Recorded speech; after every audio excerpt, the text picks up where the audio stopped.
Join us today as we celebrate stewardship of our beloved Westwood with the Reverend Carly Murlor coming in on Zoom.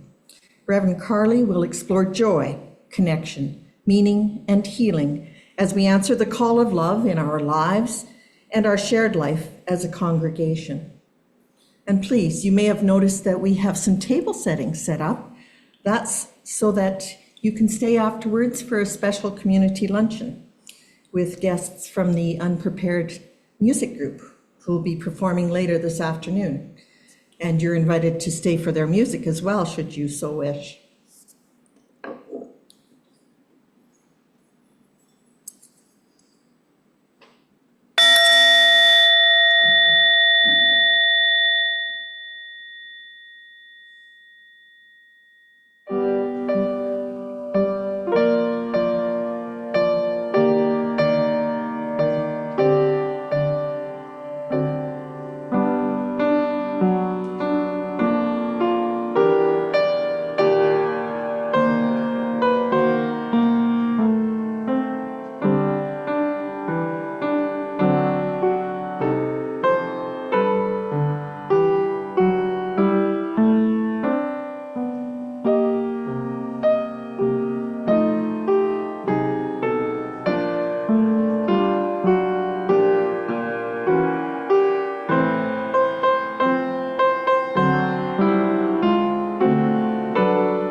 As we begin this morning, we pause to recognize and appreciate the Treaty 6 First Nations, predominantly Cree peoples, upon whose traditional land we are fortunate to be meeting. We are grateful to the First Nations who, for thousands of years before European settlers arrived, used traditional scientific knowledge and methods to walk gently on the land and share it with other living things. As treaty people, Indigenous and non-Indigenous, we share the responsibility for the continued stewardship of this beautiful land. Good morning and welcome to Westwood Unitarian Congregation, whether you're here in person or joining us on Zoom. We're one of many Unitarian Universalist congregations across the continent and around the world. We're a community of individuals on unique spiritual journeys. My name is Jacqueline Willette. My pronouns are she and her. I'm Rebecca Patterson, and my pronouns are she and her. We are your service leaders. The other volunteers on the job this morning are David and Bill, assisting Hannah on tech, and Bill is online, as you saw, and David is also our coffee host, so he's doing double duty this morning. Our pianist this morning is Janice Reynolds. Thank you for that lovely prelude. To visitors and newcomers, we offer special greetings. We are honored that you found us. Whatever the reason for your coming, whatever you seek or bring, we welcome you here. We invite you to share in our processes, differences, decisions, risks, and mistakes, our celebrations, rituals, responsibilities, joys, and sorrows. I invite you to sign the guest book at the back of the sanctuary or get in touch with info@westwoodunitarian.ca. If you do, we will send you a newsletter and you're welcome to attend any of the activities you will see there. Come again. These opening words are adapted from John B. Wolfe. There is only one reason for joining a Unitarian Universalist congregation, and that is to support it. We want to support it because it stands against suspicion and fear. We want to support it because this denomination points to what is noblest and best in human life. We want to support it because it is open to people of whatever religion, race, creed, color, place of origin, political affiliation, gender identity, or sexual orientation. We want to support it because it searches for the holy, the sacred, rather than dwelling upon the depraved. We want to support it because it calls us to worship what is truly worthy of our sacrifice.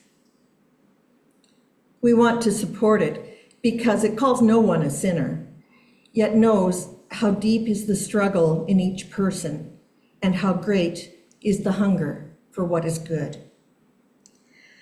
We want to support it because it is more concerned with human beings than with dogmas. We want to support it because it is a place where walls between people are torn down rather than built up. There is only one reason for joining a Unitarian Universalist congregation, and that is to support it.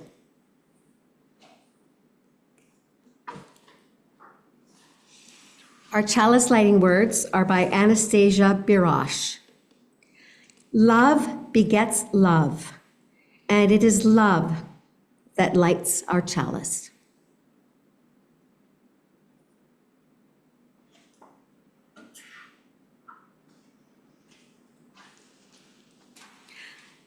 I now invite you to join in singing with heart and mind. The words will be on the screen. Please rise in body or in spirit.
March is Stewardship Month at Westwood, and our theme this year is answering the call of love. Here is Mitch Baldwin with today's Stewardship Minute, and he'll also light our stewardship flame.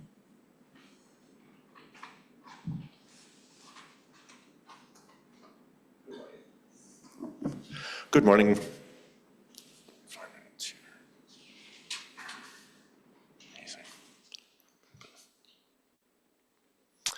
What the world needs now is love, sweet love. And it does. It really does. We're living in a world where the ideals of fascism are rising, where intolerance, misinformation, hate, fear are shaping so much of our world. This faith was founded by Unitarians who felt that there was no truth in the doctrine of the Trinity, and the Unitarians who believed that God loved us too much to condemn us. Every week in these walls, we are surrounded by the guiding principles of our faith. Fundamental to this is the inherent worth and dignity of every person, and justice, the principle of justice, equity, and compassion in human relations. Do we need more than just that, even, to be spread further in the world? So by supporting Westwood with time, talent, or treasure, you can help push back against people who are spreading a less tolerant message. And make no mistake, this is a message that is planned, and it's well-financed and well thought out to shape the world the way it's being shaped. It's a big issue, and it's hard for us to feel we can do anything. You are all probably familiar with the quote, "Do what you can, where you can." So one of the things you can do is support Westwood and its message and the people in it with your time, talent, and treasure.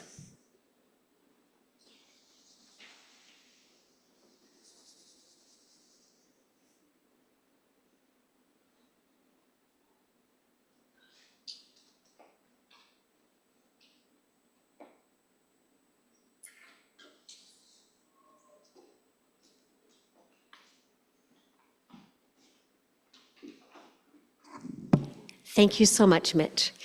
And now we're going to sing our stewardship theme song. We are answering the call of love, just the chorus.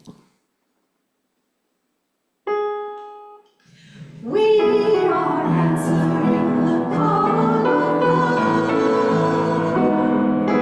As hearts beat as one, and moved by faith, we dare to proclaim. We are answering the call of love.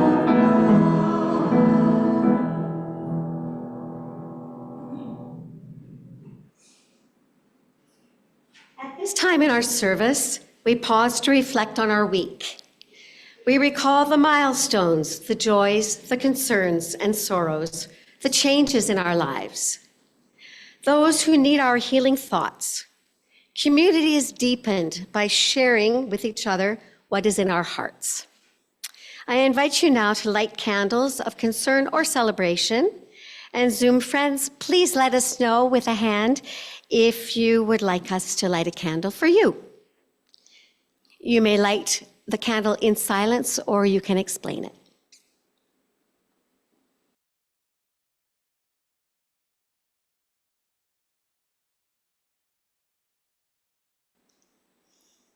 I light one candle now to represent all of the joys and concerns that remain in our hearts.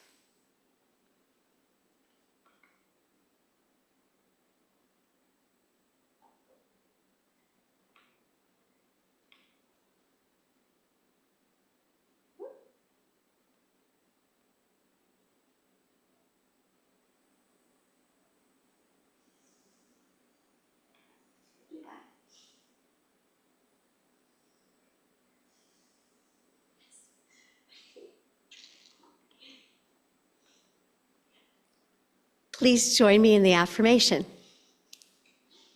May the light of these candles inspire us to use our power to heal and not to harm, to help and not to hinder, to serve the spirit of truth in loving affection and trusting hope.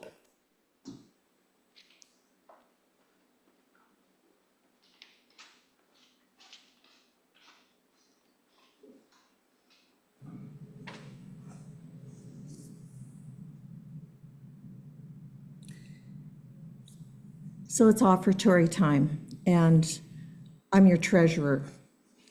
And so I'm supposed to say something wise about stewardship. Well, I've composed about 5 different stewardship messages this week. Some were long, others short. I had a really good philosophical one, but it was long. Theological, not so much.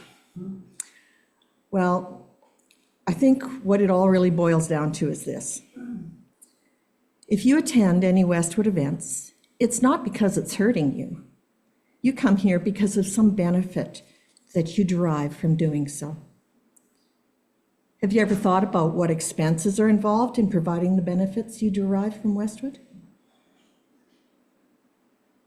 If you're a member of Westwood, a greater commitment than merely attending, why is that? Is it that the existence of Westwood has value beyond merely providing you with some sort of occasional benefit? Couple more questions. So how much does Westwood's existence matter to you? And what are your financial means? I have a chart that you can use if you like. It walks you through these considerations. If you're online, just put something in the chat and we'll make sure this information gets to you as well. Westwood is a very special place, a compassionate community of free religious thought, inviting all people to rest, grow, and serve the world. I believe that Unitarian Universalism provides a message of love and hope in an aching world. I love this Westwood community, and I believe in its importance quite passionately, and I hope that you do too. There are envelopes available on the backs of the chairs. There's a donation box near the door. You can donate online. If you'd like to make an ongoing donation, something that comes out of your bank account automatically each month, those were the pieces of paper I was talking about. One of them is a form so that you can set that up with your bank. And then the other piece of paper is the one that gives you guidelines about, well, gee, how much do you love Westwood? And how much money do I have? And how much do I want to give to Westwood? Anyway, it's worth being here. You know it. I know it.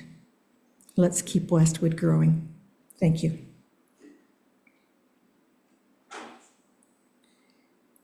Could you please join me as we sing our offertory song, From You I Receive?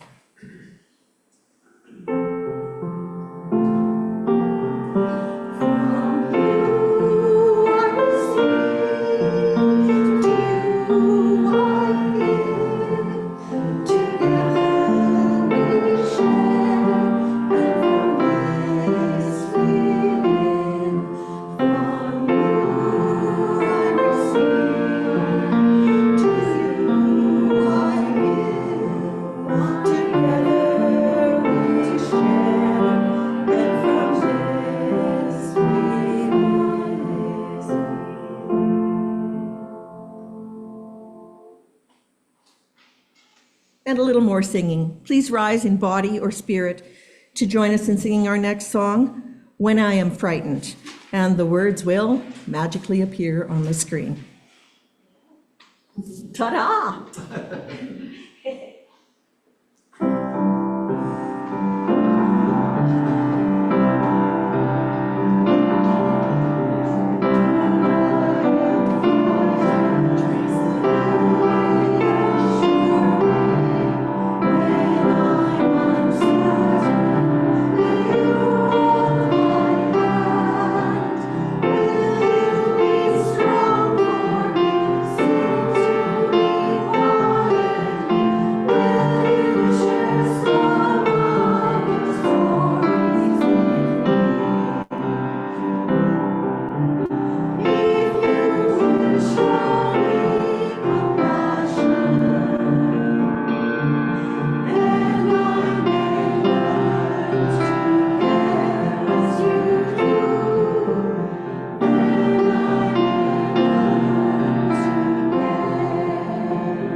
Back in the fall, we had a national service from the Canadian Unitarian Council, and it was called the Westwood, no, not the Westwood, the Church of Our Imagination. And it was based on a document that had been written by 4 young ministers 10 years ago, I think. Yeah, I think 10 years ago. And one of them was the Reverend Carly Murlor. She used 4 words in her talk to us that day that really struck me. And those 4 words were joy, connection, meaning, and healing. And that just appealed to me and the other members of our worship committee very much. So we invited Carly to come and speak to us today at our stewardship celebration. Reverend Carly weaves emotional, physical, and spiritual life in her ministry and in her work, helping people to do the things they love without pain or fear. She finds joy in her family, including her 2 young sons and her partner Curtis, as well as in nature, by water, in sports and music, with good friends, and in all of her learning, unlearning, and growing along the way. She's joining us from, is it Lindsay, Ontario? Are you in Lindsay? Actually in the Azores today, in the middle of the Atlantic, but usually I'm in Port Bruce, Ontario, on the shore of Lake Erie. Yeah. So welcome, Carly, and I'm so glad that this is one of the legacies of the horrible COVID experience, the technology to be able to bring people in from any old where. So I'll pass it over to you, Carly. Thank you, Rebecca, and thank you all for having me with you today. It's a pleasure to be with you, at least in spirit, if not in person. I invite you into the spirit of quiet contemplation, meditation, or prayer. Take a few centering breaths. Connect with that which is sacred or holy to you, within you, around you.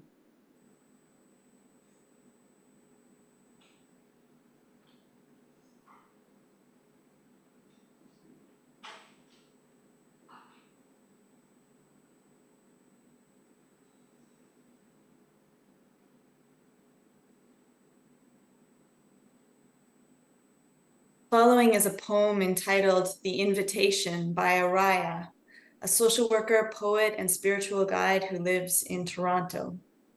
If you've heard it before, as you may well have, it's well known, I invite you to listen again with a beginner's mind. It is one I return to again and again with new meaning each time as my life, circumstances, and understanding evolve.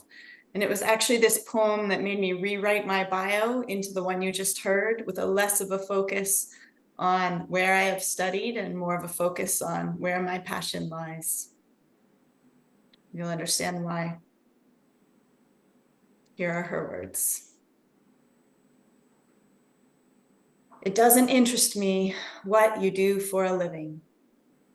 I want to know what you ache for, and if you dare to dream of meeting your heart's longing. It doesn't interest me how old you are. I want to know if you will risk looking like a fool for love, for your dream, for the adventure of being alive. It doesn't interest me what planets are squaring your moon. I want to know if you have touched the center of your own sorrow, if you have been opened by life's betrayals or have become shriveled and closed from fear of further pain.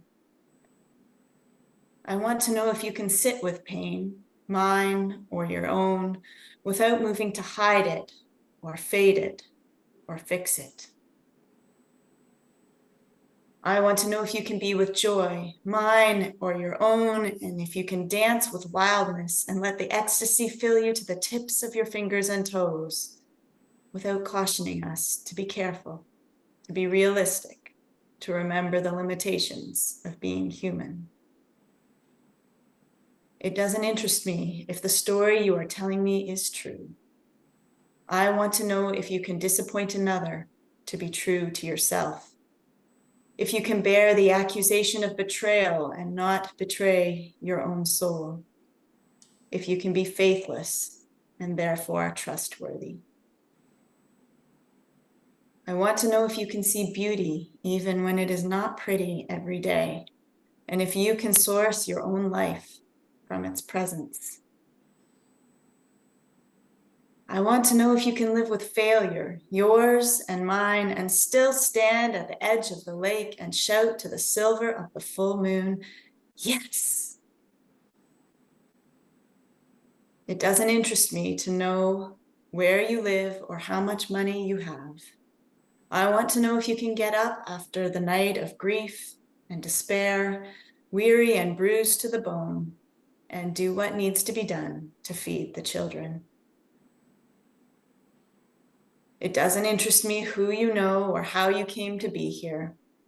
I want to know if you will stand in the center of the fire with me and not shrink back. It doesn't interest me where or what or with whom you have studied. I want to know what sustains you from the inside when all else falls away. I want to know if you can be alone with yourself and if you truly like the company you keep in the empty moments. It's such a rich poem. I'm going to read it through once more, followed by music for reflection. This time I invite you to listen for a word or phrase that particularly stands out to you. Perhaps jot it down on your device or on an order of service if you have a printed one or if you have a really good memory, just to keep it for reflection. Here we go again. It doesn't interest me what you do for a living. I want to know what you ache for, and if you dare to dream of meeting your heart's longing. It doesn't interest me how old you are. I want to know if you will risk looking like a fool for love, for your dream, for the adventure of being alive. It doesn't interest me what planets are squaring your moon. I want to know if you have touched the center of your own sorrow, if you have been opened by life's betrayals, or have become shriveled and closed from fear of further pain. I want to know if you can sit with pain, mine or your own, without moving to hide it or fade it or fix it. I want to know if you can be with joy, mine or your own, if you can dance with wildness and let the ecstasy fill you to the tips of your fingers and toes, without cautioning us to be careful, to be realistic, to remember the limitations of being human. It doesn't interest me if the story you are telling me is true. I want to know if you can disappoint another to be true to yourself. If you can bear the accusation of betrayal and not betray your own soul. If you can be faithless and therefore trustworthy. I want to know if you can see beauty even when it is not pretty every day, and if you can source your own life from its presence. I want to know if you can live with failure, yours and mine, and still stand at the edge of the lake and shout to the silver of the full moon, yes. It doesn't interest me to know where you live or how much money you have. I want to know if you can get up after the night of grief and despair, weary and bruised to the bone, and do what needs to be done to feed the children. It doesn't interest me who you know or how you came to be here. I want to know if you will stand in the center of the fire with me and not shrink back. It doesn't interest me where or what or with whom you have studied. I want to know what sustains you from the inside when all else falls away. I want to know if you can be alone with yourself and if you truly like the company you keep in the empty moments.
Truly, I want to know not what you do for a living, not how much money you have, not your educational or professional achievements, nor the size of your congregational budget, the number of staff. I don't need to know your age or the average age of your congregation or how many people are in attendance today. I would love to know, as we get to know one another, this first introduction for most or all of us today, what it is that you ache for, dream of, and how you meet your heart's longings as individuals and as a congregation. I don't know if you can hear that plane flying in overhead. Zoom takes some out, but not all, I'm not sure. I would love to know how you meet one another's joy and sorrow, how you take risks and live with failure individually and collectively. I would love to know how you tend to one another and to the wider world in the hard moments when you are weary and bruised to the bone. And I would love to know how often you dance with wildness and ecstasy.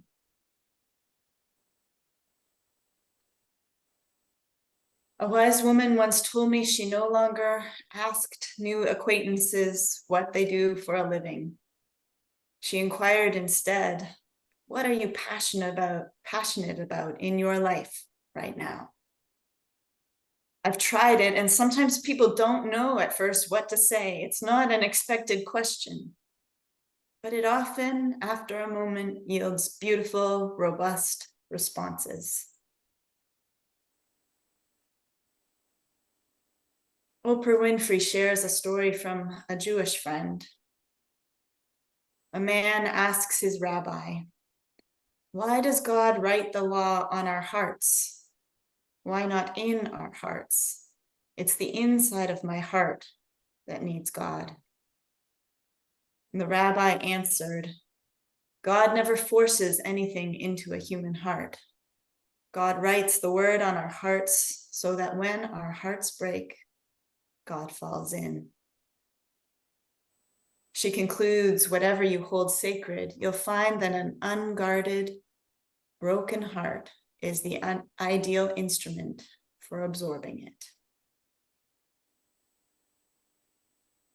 Living with an unguarded, broken heart is no easy feat, but I do think it's the invitation of joy and meaning, connection and healing the invitation of Araya's poem.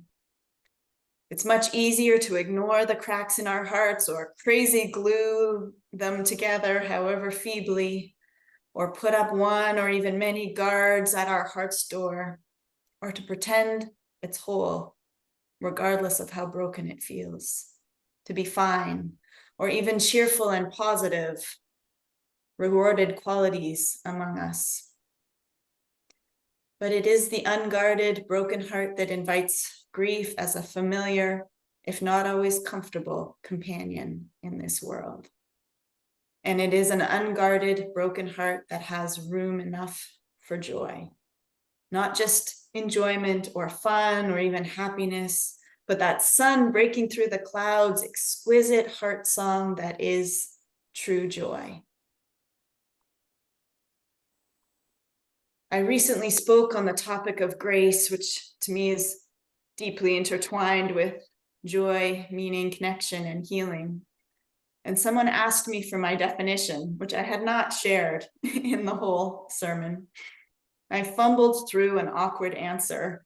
It's a surprisingly difficult word to define, especially outside of a Christian tradition that has perhaps a more specific definition of grace. Until finally landing on this. For me, grace is like the light on my face when the sun suddenly breaks through the clouds. Warm, inviting, life-giving, and often unanticipated in that exact moment. For me, Araya's poem and much of living a life of joy, connection, meaning, and healing is living with an unguarded, broken heart, with a door always open to grace, to that light shining on my face. It is showing up instead of shutting down, showing up in my relationships, showing up in the hard moments, in the decisions each day of how I spend my time and energy. I am by no means perfect at it, but I do try to recommit each day. And I'm blessed to have two very tangible, loud reminders near me most of my days, my beautiful children, who are incredibly good at being in the present, as all children are, help to return me when I falter. Ritual is another very grounding practice for me in a life of meaning.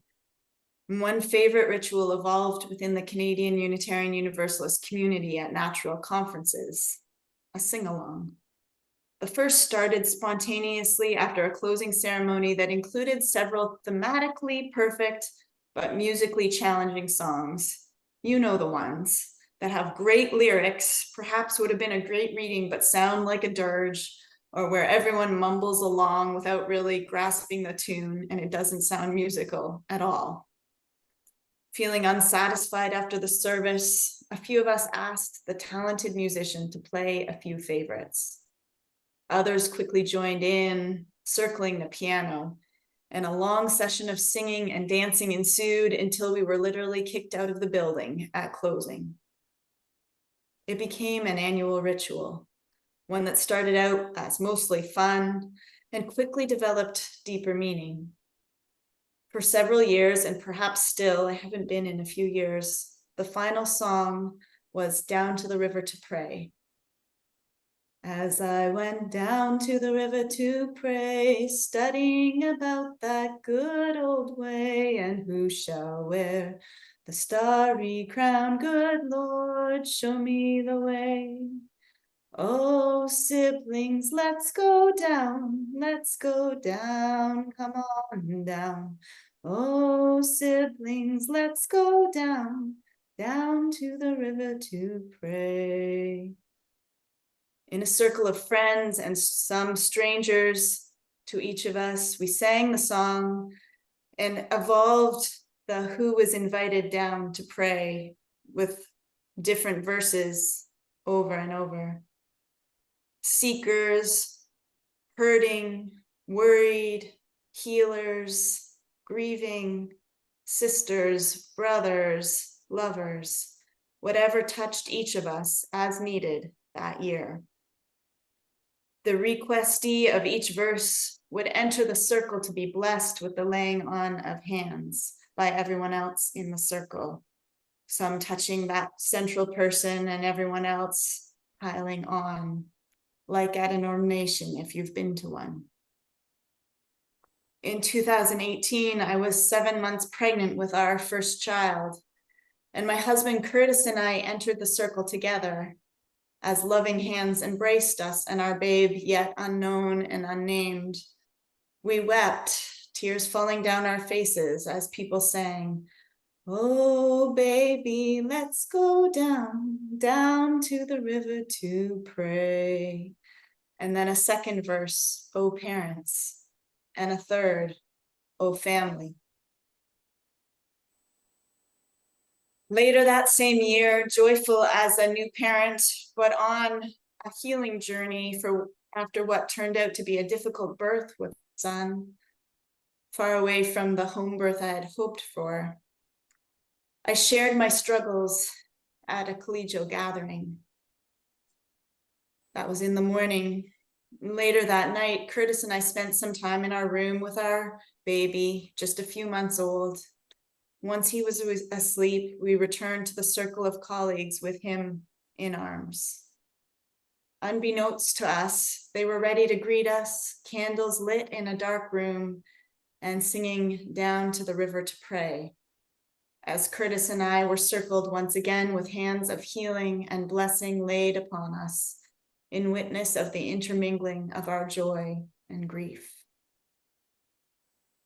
In time, I came to have many tellings of my son's birth, stories of challenge and grief, stories of resilience and fierceness, stories of trauma and healing and grace, stories of motherhood.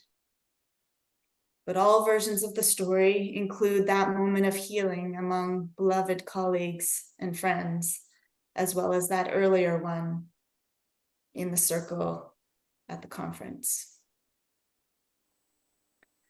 The stories we tell ourselves and one another matter. The same event seen from a different perspective can tell a vastly different story. A story of loss can also be one of courage. An ending can be a new beginning. A crisis can become an experience of healing and connection.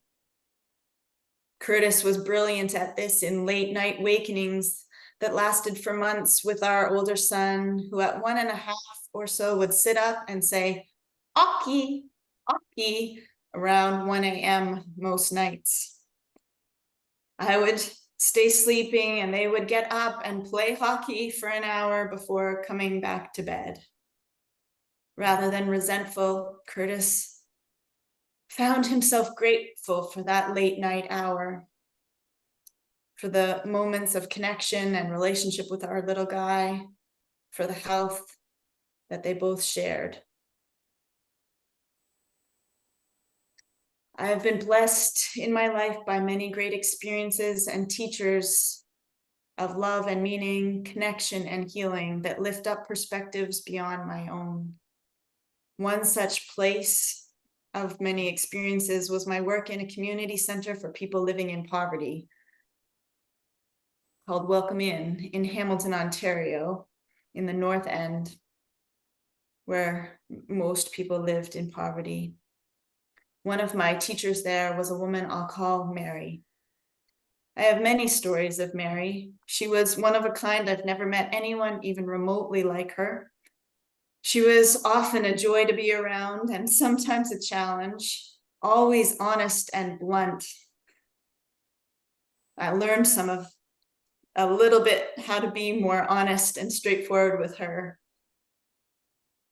When I first started my role as executive director, I had known Mary for 10 years, but got to know her in a new way as she had recently been kicked out of her slummy apartment in the middle of January. Daylight and wind swept through the apartment via large unfilled cracks in the walls, huge cracks. Welcome In had given her an interest-free loan to pay for a first month's rent at a motel and helped her move out. After that, her social assistance check allowed her to pay her monthly motel room fee with a very small margin to spare.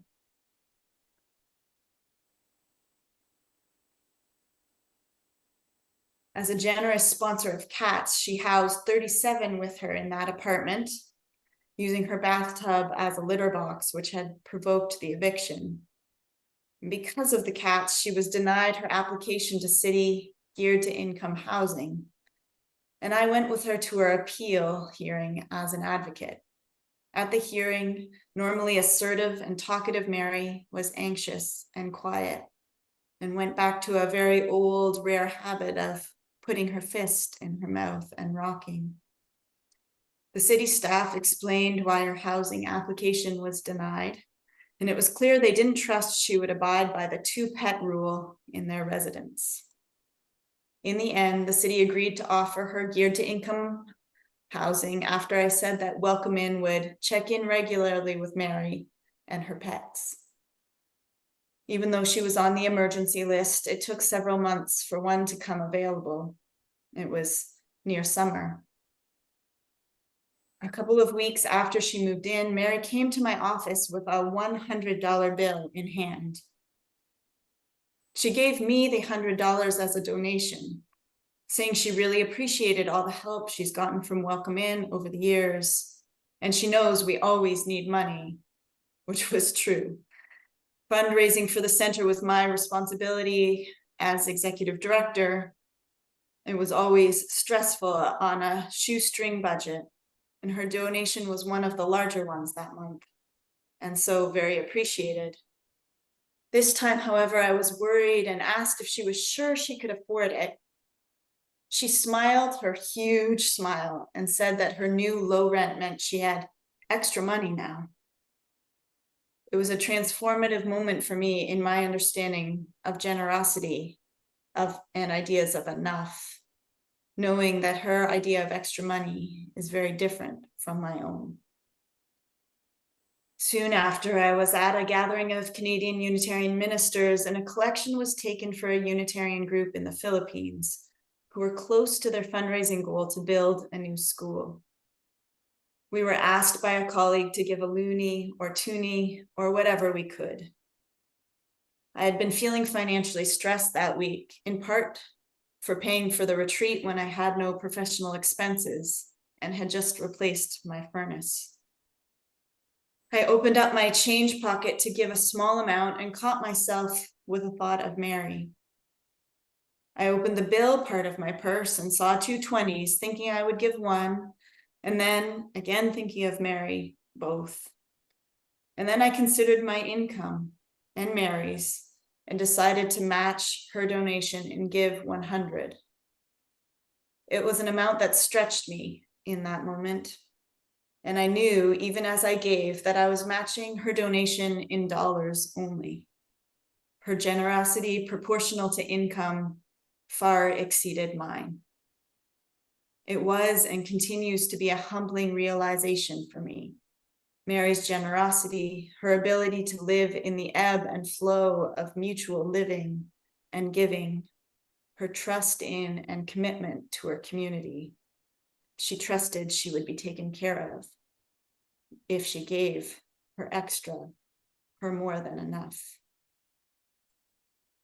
Mary died several years ago, but her invitation, her challenge to me and my understanding of community and grace and gratitude continues to bless me to this day. I know each of you here today has your own stories of joy and hardship, of meaning and connection and healing, and of love woven throughout them all. What are the ways, the rituals or relationships or practices, spiritual practices, physical practices that help you integrate and alchemize your stories? Where do you find the spark and courage for healing and transformation in your life? What helps you remember that you are not alone in your darkest moments?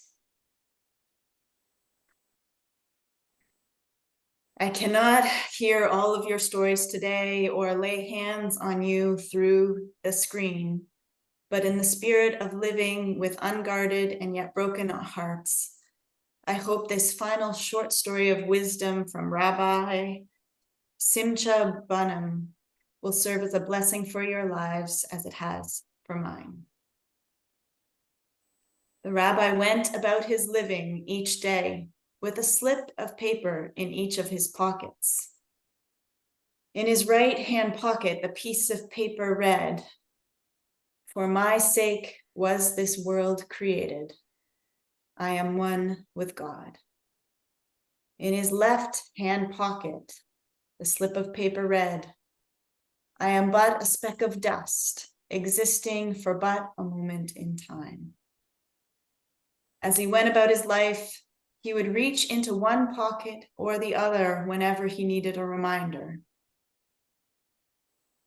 If he was consumed in his life with ego or stress, worry, he would reach into the pocket to remember he was but a speck of dust, here for but a moment in time. And when he felt unworthy or hopeless, confused or afraid, he would reach into the pocket that reminded him, "For my sake, this world was created. I am one with God." In our joy and sorrow, may we each remember that we are both whole and broken, that we are but a speck of dust, yet a speck of dust for whom this world was created. May we reach each day, each hour, into whichever pocket we need most. One pocket, a reminder of the incredible miracle of our existence, of our essential sacredness, our worth, our dignity.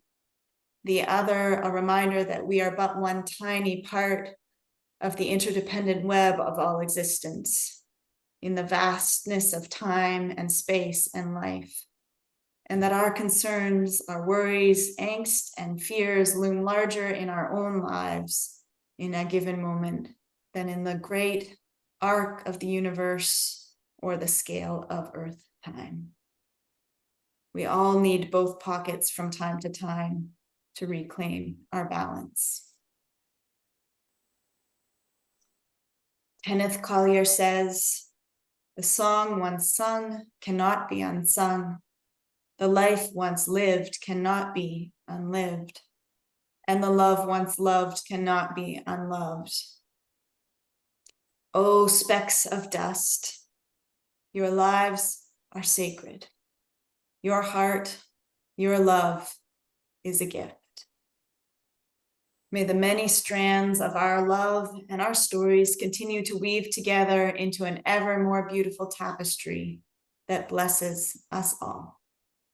So may it be, now and always. Amen."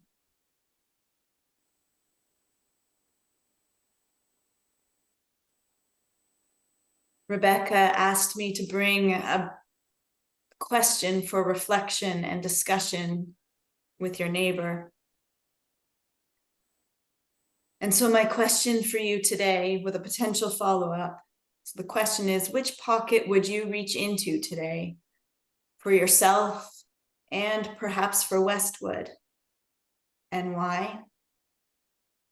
With the potential follow-up of how your choice of pocket relates, if it does, to the phrase that stood out for you in Araya's poem, The Invitation. So I invite you to take a brief moment and then to talk together.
Have you had just about enough time to talk? We can continue our discussion over lunch, which has already arrived. So, Oh, has it? yes, it arrived actually quite early. So, I want to say thank you very much to the Reverend Carly for a wonderful talk and a lot to think about and tools to take with us, those pockets. I'm going to definitely have those pockets going forward. So thank you so very much, Carly. Let's show our appreciation in a noise.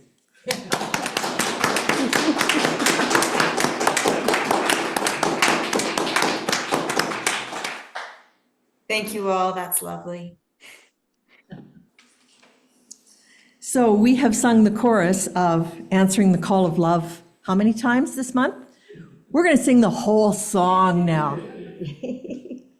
I invite you to rise in body or spirit.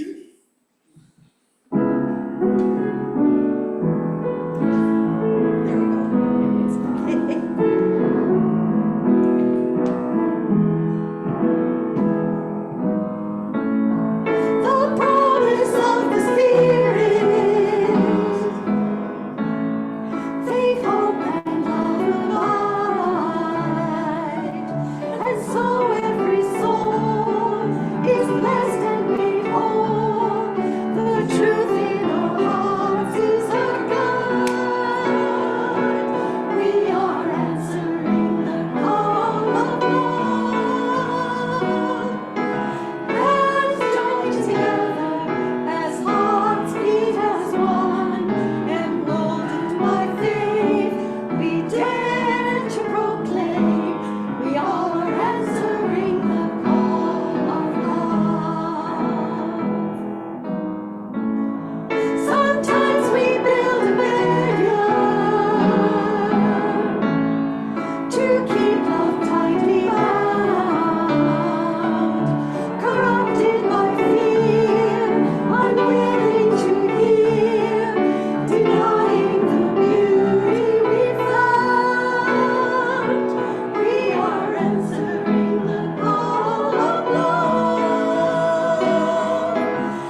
Our closing words are adapted from Martha Kirby Capel. Our time together is finished, but our work is not done. May our spirits be renewed and our resolve strengthened as we meet the challenges of the week to come. This chalice flame is extinguished until we meet again, when we shall reignite it with the spark of our love.